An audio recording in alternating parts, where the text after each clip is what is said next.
민주당 대표가 어제 민주당 최고위원회에서 후쿠시마 오염수 방류 문제와 관련해 가장 큰 피해를 입는 대한민국 윤석열 정부만이 오염수 방류의 침묵으로 용인하고 있다고 주장했습니다. 이것 자체가 괴담입니다. 윤석열 정부의 입장은 기본적으로 문재인 정부의 입장과 다르지 않습니다. 정의용 전 외교부 장관은 2021년 4월 국회 대정부 질문 답변에서 IAEA 기준에 따른다면 오염수 방류에 굳이 반대하지 않는다고 발언한 바 있습니다. 또한 일본 정부의 정보 공유, 또 한국 정부와의 사전 협의, IAEA 검증 과정에 한국 전문가 참여 보장 등을 조건으로 달았는데 이는 현재 윤석열 정부의 입장과 동일한 것입니다. 그런데도 윤석열 정부가 오염수 방류를 용인하고 있다는 주장을 한다면 이것이 바로 괴담입니다. 어제 민주당 의원들은 대정부 질문의 대부분을 오염수 방류 문제와 관련하여 시간을 할애하였으며 그 발언 내용이 기본적으로 이재명 대표의 최고위원회 발언과 크게 다르지 않았습니다. 어떤 민주당 의원은 우리 정부가 IAEA 결정에 무작정 따라갈 계획이냐는 아주 교묘한 질문을 했습니다. 문재인 정부 때부터 우리 전문가가 IAEA 국제검증단에 참여하고 있는 마당에 아무런 증거 없이 IAEA가 마치 부실한 조사와 검증을 하고 있는 것처럼 암시하고 있습니다. 책임 있는 국제사회의 일원인 대한민국의 제1야당 정치인이 할 소리가 아닙니다. 민주당은 더 이상 대정부 질문을 빌미로 괴담을 퍼뜨려서는 안 됩니다. 이미 수산업계가 타격을 입고 있고 국민들이 근거 없는 불안과 공포에 시달리고 있습니다. 국민의 생명과 건강을 지키는 것이 과학이지 괴담이 아닙니다. 윤석열 정부는 후쿠시마 오염수 방류와 관련해서 일본 정부와 IAEA의 가장 엄격한 기준에 따라 검증할 것을 요구하고 있으며 이에 관한 어떤 타협도 없을 것입니다. 우리 바다가 기준치 넘는 방사능 물질로 오염되는 일은 없을 것이며 우리 국민이 방사능 생선을 먹는 일도 없을 것입니다. 어제 정부와 여당은 싱하이밍 대사의 부적절한 발언에 대해 다양한 채널을 통해 우려와 유감을 표명했습니다. 그러나 중국 외교부는 정례 브리핑에서 각계각층과 교류하는 것이 싱하이밍 대사의 직무라는 기존 입장을 되풀이하며 싱하이밍 대사의 언행을 정당화했습니다. 뿐만 아니라 중국 관변 매체인 글로벌 타임스는 우리 정부에 대해 잠시 멈추고 반성하라며 한국이 중국을 적대적 입장으로 몰아넣는다면 그 결과를 감당할 수 있겠느냐라며 위협적인 사설을 게재했습니다. 이처럼 싱하이밍 대사와 중국 정부가 책임 있는 사과 표명 없이 오직 힘을 과시하려 한다면 외교적으로 심각한 악수가 될 수 있음을 경고합니다. 우리 정부는 수차례 밝혔듯이 탈중국 노선을 걷는 것이 아니며 최근에 한중 고위급 소통을 재개하기 위해 중국 정부와 협의 과정을 밟고 있었습니다. 싱하이밍 대사의 도발은 이러한 분위기에 느닷없이 찬물을 끼얹은 것으로 그 내용이 부적절했을 뿐만 아니라 시기적으로 또 큰 실책이었습니다. 특히 베팅 발언을 비롯해 우리나라를 위협하고 무시했던 싱하이밍 대사의 오만한 태도는 중국의 힘을 보여주는 대신 한반도에서의 영향력 감소에 대한 초조함을 내비쳤을 뿐입니다. 중국이 우리를 강압적으로 굴복시키려 한다면 한반도에서 중요한 외교적 지렛대를 잃게 되겠지만 동등한 이웃 국가로서 우리의 주권적 결정을 존중한다면 우리 또한 전략적 동반자로서 중국을 존중하고 한중 관계를 적극적으로 발전시켜 나갈 것입니다. 싱하이밍 대사와 중국 정부는 상황이 더 이상 악화되지 않도록 우리 국민의 분노에 진심 어린 사과로 응답하고 양국의 공동이익 정진을 위해 필요한 태도를 갖춰주시길 바랍니다.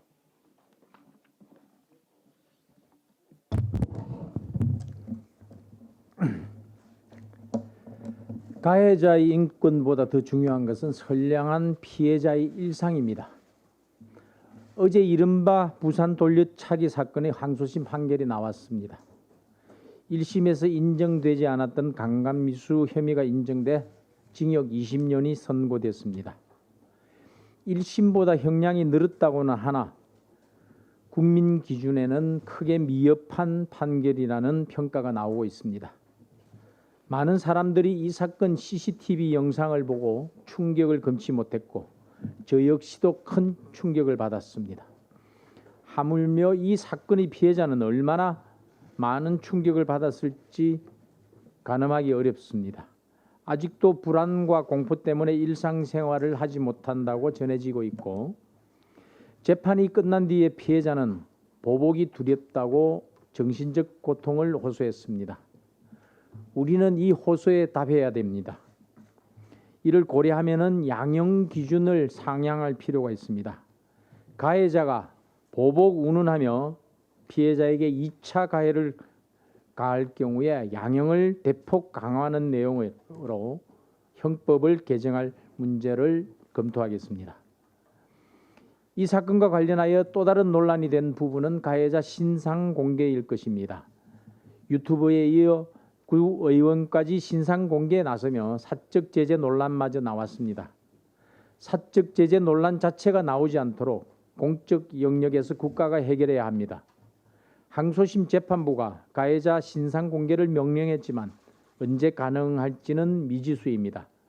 현행법상 검찰이나 피고인이 판결에 불복해서 대법원에 상고할 경우 유죄가 확정될 때까지 신상 정보가 공개되지 않기 때문입니다. 가해자의 인권보다 피해자의 일상이 더 소중합니다. 법 개정이 시급합니다. 어제 대통령께서 여성에 대한 강력범죄 가해자 신상 공개 확대 방안을 신속 추진하라고 지시한 바 있습니다. 우리 당에서도 천인 공로할 범죄와 관련해서는 신상 공개의 기준을 완화하고 대상을 확대하는 방안에 대해 논의하겠습니다. 일정한 요건이 충족되면 재판 단계에서도 신상 공개가 될 수 있도록 하여 국민의 일상을 지켜내겠습니다. 아울러 가해자의 보복이 우려되는 강력범죄에 대해서는 피해자가 자신의 개인정보를 밝히지 않을 수 있도록 요구할 수 있는 방안도 검토하겠습니다.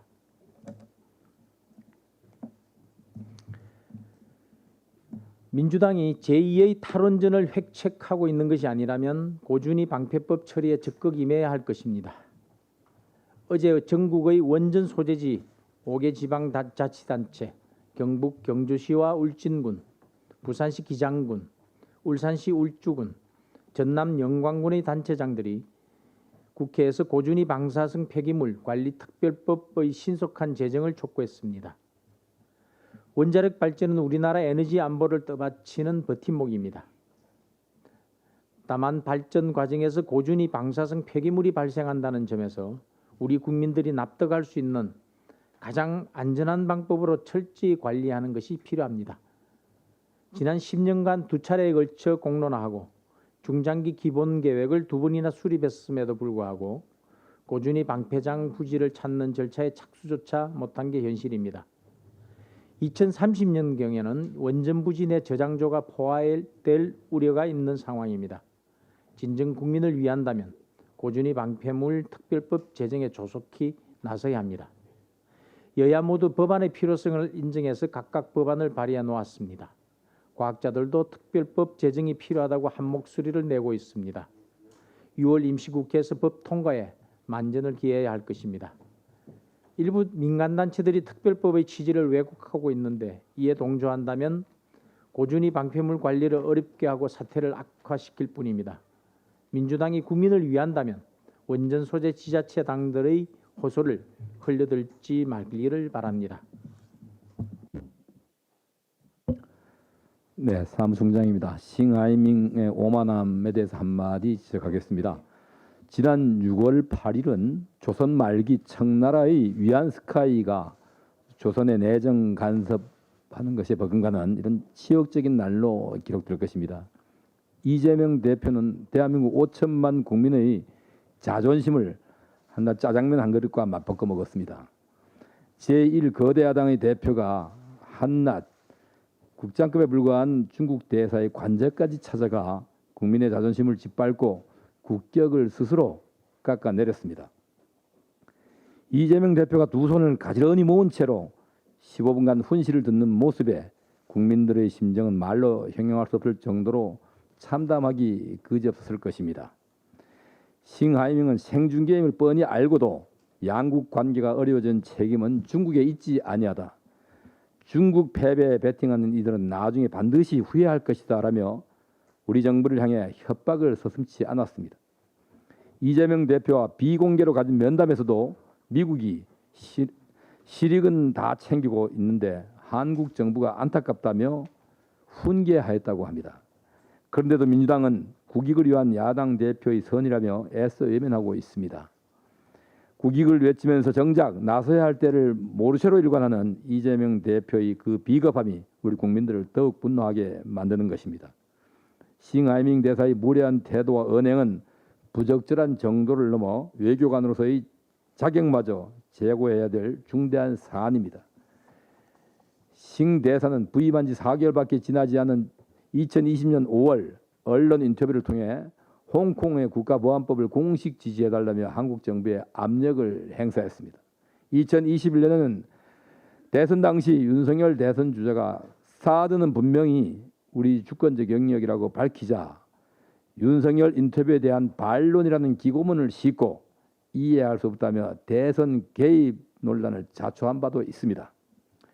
뿐만 아니라 최근 보도에 의하면 싱하이밍 대사가 1박에 1,000만 원씩이나 하는 최고급 숙박시설에서 접대받았다는 의혹, 코로나로 사적 모임이 제한되던 시기에 국내 대기업 임원들과 이 방역수칙을 위반한 이 대규모 만찬을 했다는 의혹, 공관원 숙소 부지를 주차장으로 대여해 월 500만 원 가량의 수익을 올리고도 세금을 내지 않았다는 의혹 등이 보도됐습니다.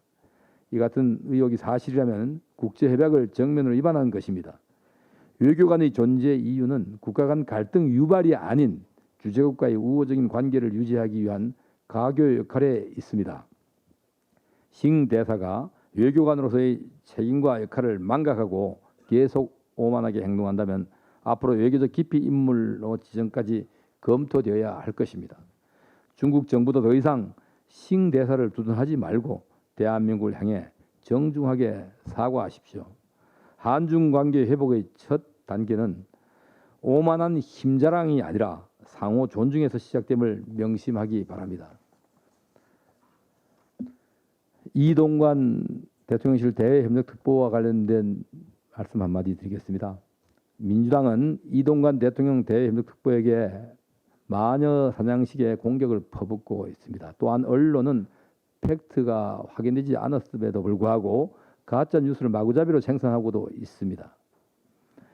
이동관 특보의 아들로부터 피해를 당했다고 지목된 당사자가 직접 언론을 통해 자신의 입장과 심경을 밝혔습니다. 가해학생이라 불리는 친구로부터 사과받고 이미 화해했으며 뒤에는 문제없이 잘 지내고 있었다. 나를 학폭 피해자로 간주하며 조명하는 것이 너무나 큰 스트레스니 제발 더 이상 나를 학교 폭력 피해자로 분류하지 말아달라며 민주당과 언론이 제기하는 의혹에 대해 조목조목 반박했습니다. 이것이 사실이라면 정작 당사자는 그만하라는 호소하고 있음에도 불구하고 민주당과 언론은 아니면 말고식 의혹 제기와 무차별적인 인신공격으로 피해자에게 2차 가해를 가하고 있는 것입니다. 정치인으로서 언론인으로서 매우 치졸한 짓이 아닐 수가 없습니다. 자당의 이래경 이사장을 혁신위원장으로 앉히려던 민주당이 자격을 운운하고 있으니 우습기가 그지없습니다. 게다가 최초로 의혹을 제기한 전경원 교사는 하나고에서 휴직 후에 열린민주당 강민정 의원실 보좌관으로 채용됐으며 2021년에는 경기도 교육정책자문관으로 근무하며 이재명 당시 대선 후보를 공개적으로 지지했다고 합니다. 의심만 더욱 짙어질 뿐입니다. 진실을 밝히는데 필요한 것은 사실일 뿐입니다. 정치 공세는 필요 없습니다. 해명돼야 할 의혹이 있다면 청문 과정에서 공식적으로 검증하고 또한 당사자로 지목된 이동관 특보 스스로가 명명백백하게 밝히면 될 일입니다. 아직까지도 방통위원장으로 지명되지도 않았고 언론에 재갈을 물리겠다는 포부를 밝힌 적도 없는데 민주당과 언론이 악마의 편집으로 여론 재판을 이끌려는 그 저희가 의심스럽기만 합니다. 학폭 가해자를 두둔하고 싶은 마음이 없습니다. 학폭은 근절돼야 합니다. 그렇지만 정치적인 이유로 동급생들끼리의 다툼을 학교 폭력으로 포장해서 정치 공세를 가하는 것은 지양돼야 할 뿐입니다. 오히려 종편에 점수 조작을 승인하고 은폐 지시까지 한 것도 모자라서 욕 좀 먹겠다라며 문재인 정부의 뜻에 따라 움직이고 있음을 사실상 시인한 한상혁 방통위원장을 면직하는 것에 대해 비난하는 것이야말로 언론 장악을 묵인하겠다는 것이 아닙니까?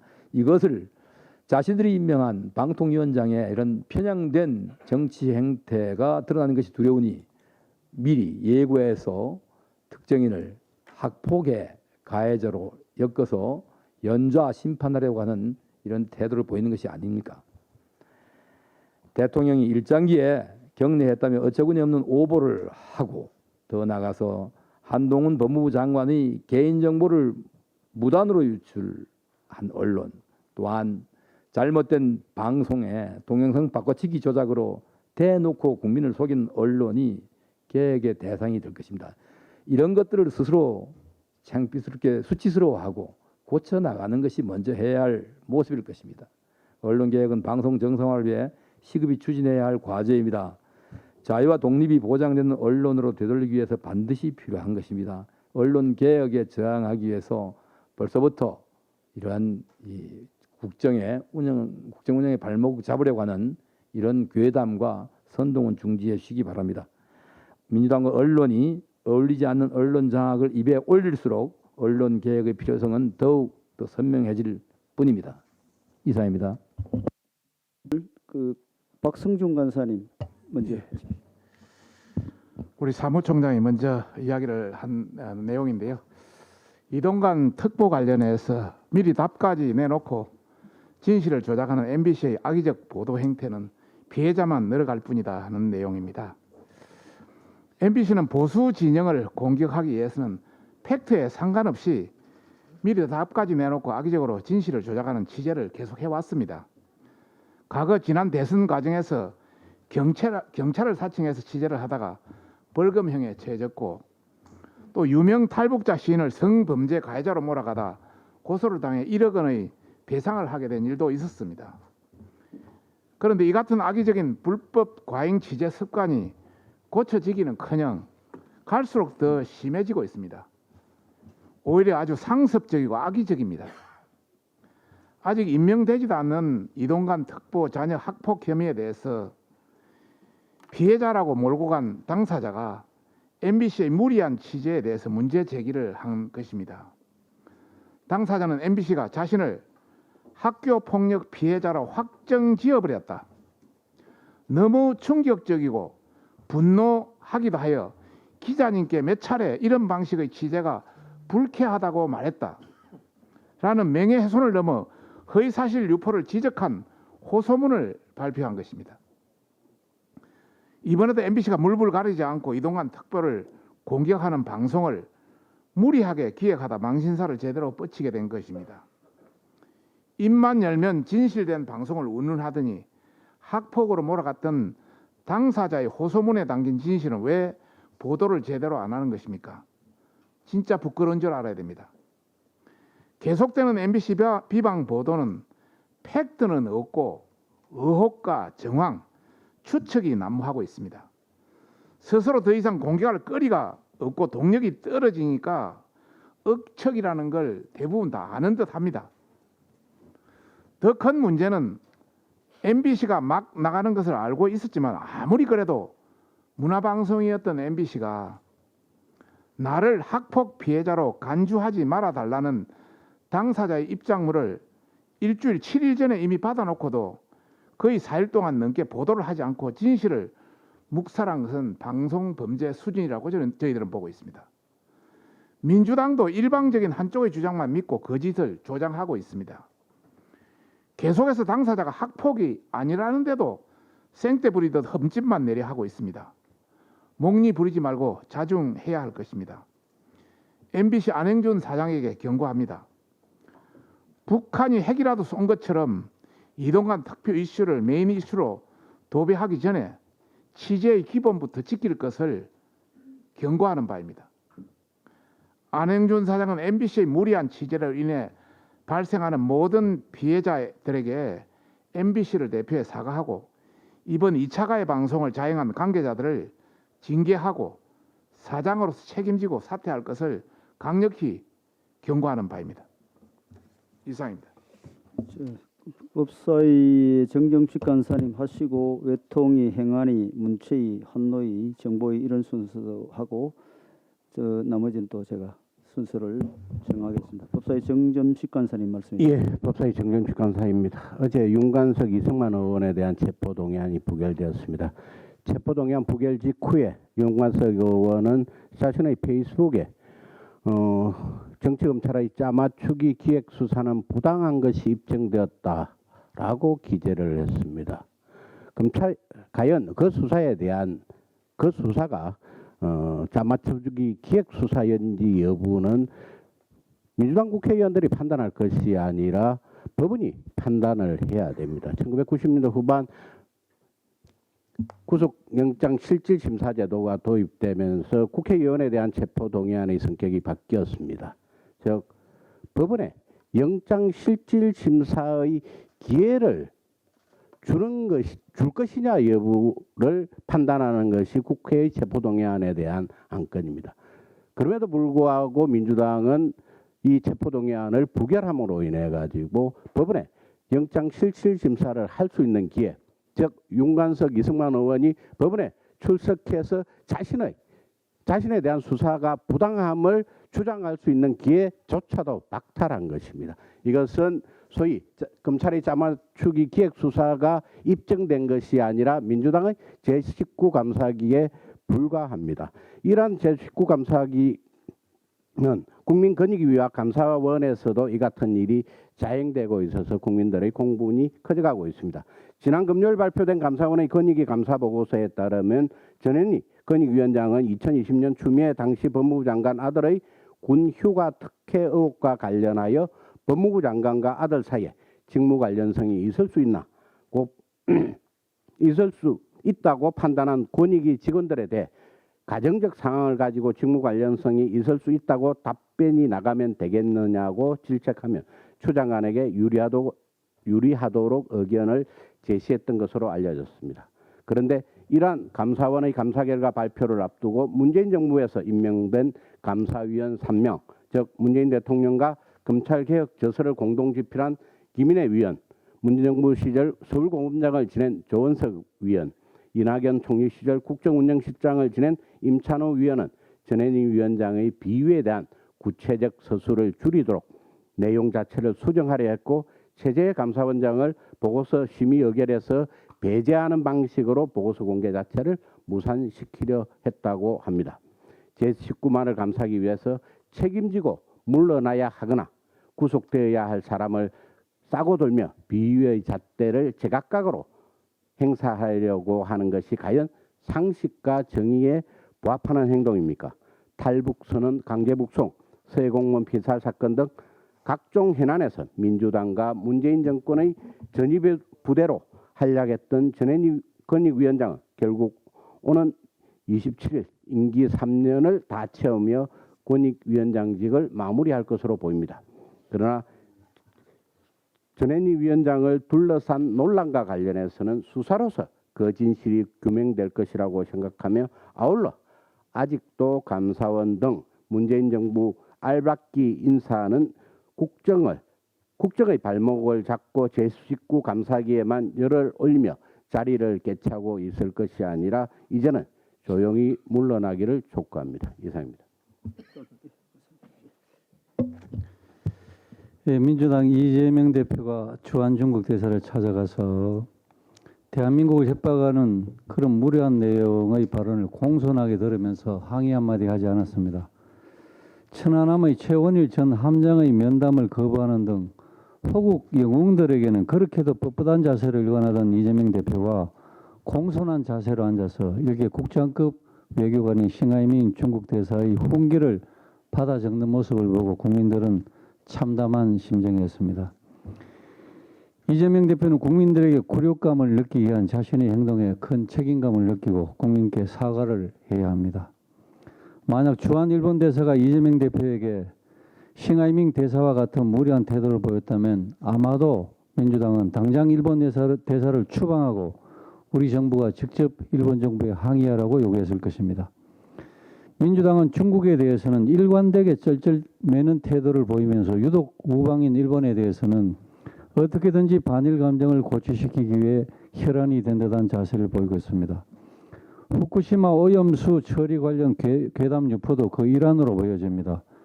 이것은 반일 감정을 높여야 선거에 유리하다는 자신들의 선거 전략 보고서에 따른 것이라고 생각이 됩니다만 선거에 이기기 위해서 국익은 안중에도 없고 국민 불안을 증폭시키는 것은 용서받지 못할 행동입니다. 싱하이밍 대사가 대한민국을 무시하는 오만한 태도를 보인 것은 비단 이번 한 번만이 아닙니다. 싱하이밍 대사는 대사의 역할은 우호를 정진하는 것이지 다른 나라의 정치에 참견하는 것이 아니라는 외교의 기본적인 사실부터 철저하게 깨달아야 합니다. 또한 싱하이밍 대사의 발언은 외교관은 주재국 내정에 개입해서는 안 될 의무가 있다고 규정한 비엔나 협약에도 위반됩니다. 이러한 사태가 초래된 데 대해서는 국제사회에서 한국의 위상이 세계적인 선진국들과 어깨를 나란히 할 정도로 높아졌지만 유독 중국만 한국에 대한 인식이 과거에 머물러 있기 때문으로 보는 시각이 많습니다.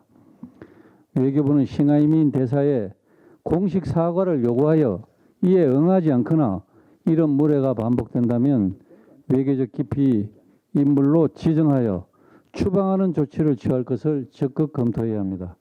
그래야만 우리 국민의 자존심을 바로 세우고 상호 존중의 올바른 한중 관계를 시작하게 될 것입니다.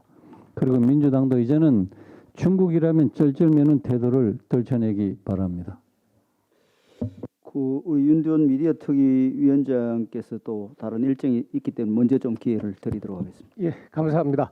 미디어 정조특위 위원장 윤두현입니다. 편파 왜곡 방송과 포털의 독과점 폐해에 대해 이야기하고자 합니다. 노형화된 MBC는 과연 언론사라고 불리울 만한 자격이 있는가라고 묻고 싶습니다.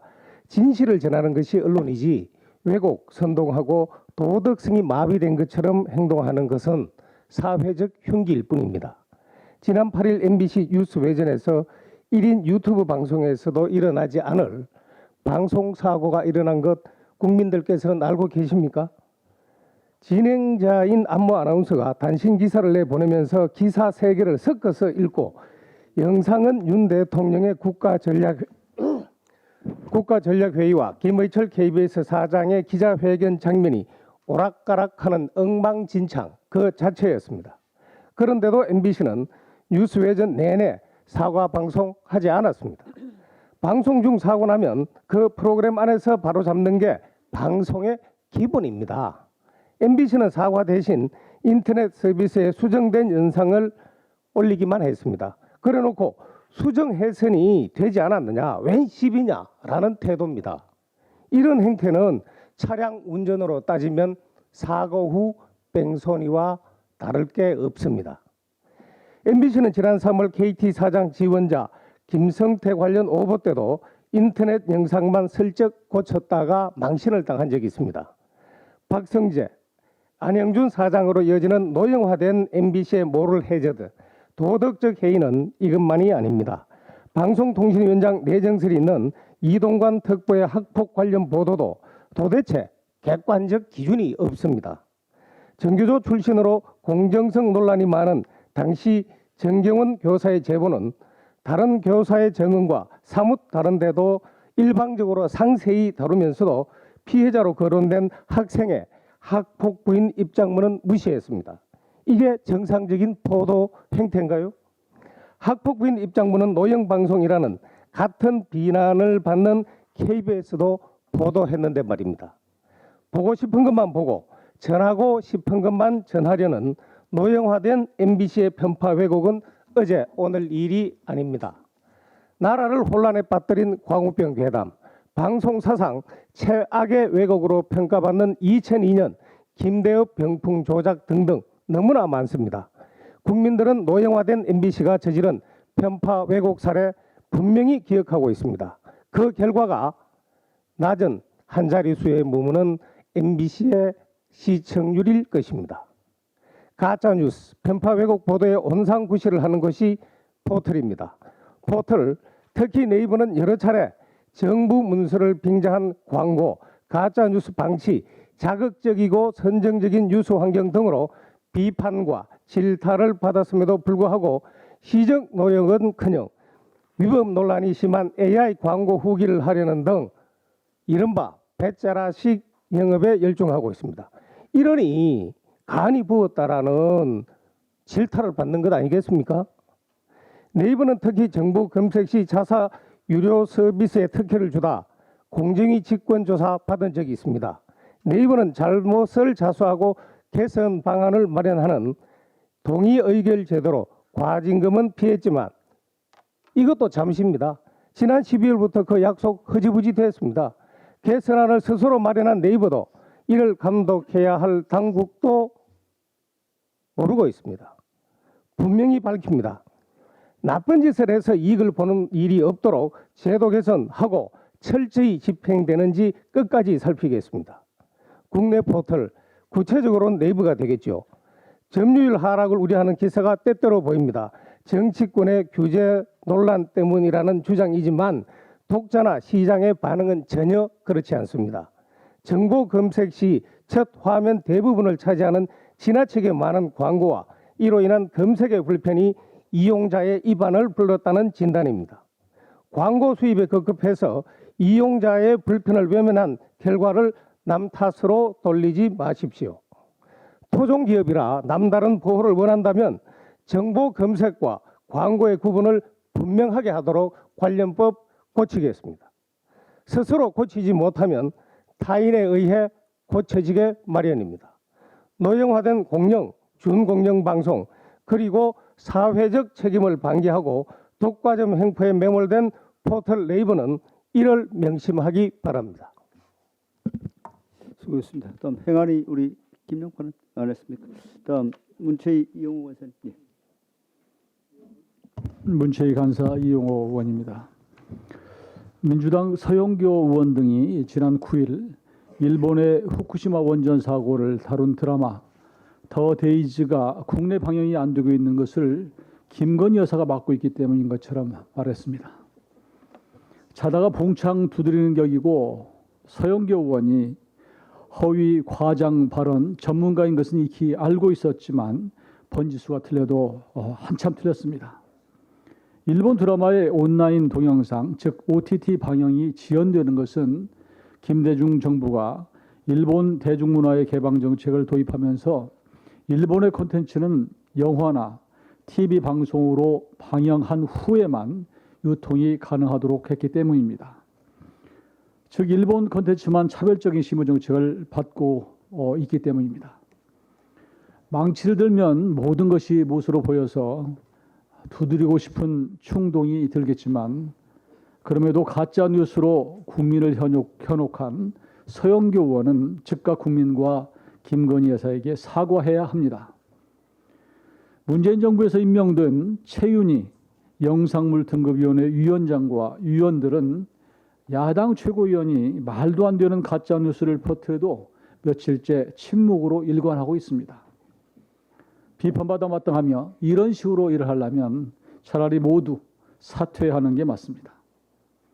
영둥이는 영화 및 비디오물의 지능에 관한 법이 지난해 9월 개정돼서 이달 1일부터 OTT 업체들이 자체 등급 분류를 시행하고 있음에도 불구하고 후속 대책을 마련하지 않아 일본 영상물만 국내 방영이 지연되고 있는 현실을 수수방관하고 있습니다.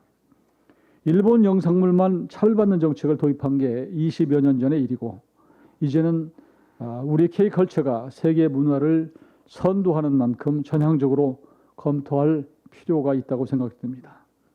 문체부도 K컬처의 변화된 위상, 한일 관계의 정상화 등을 고려해서 새로운 일본 대중문화 정책을 마련해 줄 것을 촉구합니다. 이상입니다. 한노희 이미자 간사님. 네, 한노희 간사 이미자연입니다. 여지없이 반복된 더불어민주당의 방어율 100% 성능 좋은 범죄 방탄 스페셜 쇼를 규탄합니다. 그리고 또한 어떻게 대정부 질문에서 막말을 한 더불어민주당 윤재갑 의원의 서산과 태안 국민들께 진심으로 사과하시기 바랍니다. 더불어민주당은 불체포 특권을 포기하겠다고 대선 공약을 내세웠는데 이것은 온데간데 없고 이런 공약은 대국민 기만 전술이었습니다. 국민들께서는 먹고 사는 문제 해결하라고 국회에 보내놨더니 법치주의 원칙, 민주주의 원칙 모두 다 무너뜨리고 국민 민생보다는 돈봉투 지키기, 범죄 지키기가 먼저인 민주당 참 한심하기 짝이 없습니다. 그러니까 서영교 의원님 같은 주장이 나오는 것이고 윤재갑 의원님처럼 그렇게 자질이 의심되는 국회의원이 나오는 거 아니겠습니까? 어제 대정부 질문에서 대국민 언어 폭력에 가까운 막말을 하였습니다. 윤재갑 의원이 세계보건기구와 국제원자력기구에서 트리튬이라고 불리는 3중 수소가 담긴 물의 음용 기준치가 1만 베크렐을 상한으로 두고 있습니다. 이와 관련돼서 오염수 처리 후 검사 결과가 음용 기준에 부합하다면 그 결과는 당연히 마실 수 있는 물이라는 뜻입니다. 그래서 한덕수 국무총리께서 마실 수 있다라는 답변을 하셨고 여기에 대해서 윤재갑 의원님께서 막말하셨습니다. 연로하신 분이 드시면 안 되니까 직계 가족을 마시라고 하는 등 그리고 성일정 의원님이 국회의원으로서 의정활동에서 소신을 갖고 한 발언을 가지고 성일정 의원님 직계 가족과 그리고 서산, 태안 국민들께 같이 마시라는 등 어떻게 국회의원이 이렇게 막말을 할 수 있겠습니까? 이런 부분들을 봤을 때 더불어민주당의 모든 부분들이 한눈에 보입니다. 존경하는 국민 여러분, 반드시 윤재갑 의원님 우리 서산 국민뿐만 아니고 태안 국민들에게 사과해야 되는 거 아니겠습니까? 더불어민주당 똑똑히 보시고 심판해 주시기 바랍니다. 이상입니다. 언론 여러분 좀 오늘 조금 길어지는데 양해를 부탁드립니다. 우리 송석준 부의장. 예, 청년이 꿈과 희망을 잃으면 대한민국의 꿈과 희망도 없어집니다. 예, 윤석열 정부 청년의 꿈을 응원하는 희망의 다리로 청년들의 목돈 마련을 위한 청년 도약 계좌를 국정과제로 확정한 바가 있습니다. 이와 관련해서 어제 청년 도약 계좌 취급 은행들과 서민금융진흥원이 청년 도약 계좌 출시 및 운영을 위한 협약을 체결했습니다. 내일 중으로 최종 금리가 확정되고 6월 15일 내일 모레부터 운영이 개시될 것입니다. 그동안 우리 청년들에게 이런 꿈과 희망을 줄 수 있는 이런 청년 도약 계좌 시행과 관련해서 사실 은행들의 협조가 좀 미흡한 부분이 있었습니다. 하지만 은행권에서는 고금리 시대를 맞이해서 역대 최대 이익을 기록하고 퇴직금 잔치를 벌이는 등 고통받는 우리 서민들의 이런 현실과 달리 많은 이익을 보고 있습니다. 이와 관련해서 우리 국민의힘에서는 은행권의 사회적 책임을 우리 같이 유도하면서 우리 청년들에게 자산 형성 지원을 위한 은행권들의 배려가 적극적으로 이루어질 수 있도록 유도할 계획입니다. 이상입니다. 민선 의원님. 짧게 하십시오. 예. 예, 어제는 원자력 발전소가 있는 울진, 경주, 영광, 기장, 울주군의 시장 군수님들이 국회에 오셔서 고준희 방패법에 조속한 제정을 촉구했습니다. 고준희 방패장 확보를 위한 공론화 과정은 노무현 정부 때부터 시작됐습니다. 그렇게 20년 동안 충분히 논의했고 여러 가지 방안도 함께 담은 법안을 만들어냈습니다. 이제 곧 2030년이면 사용 후 행정료의 원전 내 임시 저장 시설이 포화되어 더 이상 고민할 수 없는 실정입니다. 지금 당장 법을 만들어도 부지를 확보하고 중간 저장 시설, 영구 처분 시설을 만드는데 최소 37년이 걸리는 사업입니다. 임시 저장 시설을 가진 5개 시군 주민들은 원전 안에 가득 찬 폐기물을 언제까지 계속 안고 있어야 하는지 노심초사하고 계십니다. 그런데도 더불어민주당은 법안 통과를 미룹니다. 우리 세대가 값싼 전기를 마음껏 사용하는 동안 쌓인 폐기물은 미래 세대에게 떠넘기며 나몰라라 하는 것입니다. 더불어민주당은 미래 세대에 부끄럽지 않습니까? 당신들의 자식들에게 우리들의 배설물을 남겨놓으며 탈원전을 위한 최선이었다고 자랑하시겠습니까? 고준희 방패법은 지금의 우리가 아닌 미래 세대를 위한 법입니다. 최근 윤석열 정부에서는 우리 원전이 세계 최고의 기술력으로 아랍에미레이트와 이집트 수출에 이어 체코, 폴란드 등 세계 각국의 수출을 진행하고 있습니다. 돌이켜보면 문재인 정부 때도 원전 수출했다고 얼마나 자랑했습니까? 그러면서도 정작 국내 원전 산업을 죽이지 못해 안달난 이중인격을 가진 모습이었습니다. 정권이 바뀐 지금도 마찬가지입니다. 여전히 탈핵 단체 얘기만 들으시고 정작 원전 지역 주민들의 얘기는 아랑곳하지 않습니다. 겉과 속이 다른 전형적인 더불어민주당식의 위장쇼에 국민들은 식상해 한다는 사실을 아셔야 합니다. 더불어민주당은 미래 세대를 위한 결자 해제의 자세로 하루빨리 법안 통과에 동참해 주시기 바랍니다. 오늘 발언 신청하신 의원님들 중에 최성재 의원님, 엄태영 의원님, 서정숙 의원님은 죄송합니다. 다음 기회에 드리도록 하겠습니다. 이해해 주셔서 감사드립니다. 오늘 공개회의는 마치고 우리 김성훈 간사님 새로 오늘 산업위 간사로서 첫 출석하셨는데 박수 한번 칩시다. 아직 내정 단계입니다. 내정 그럼 내정됐으면 상임위에서 결정하시겠죠. 예, 비공개로 하겠습니다.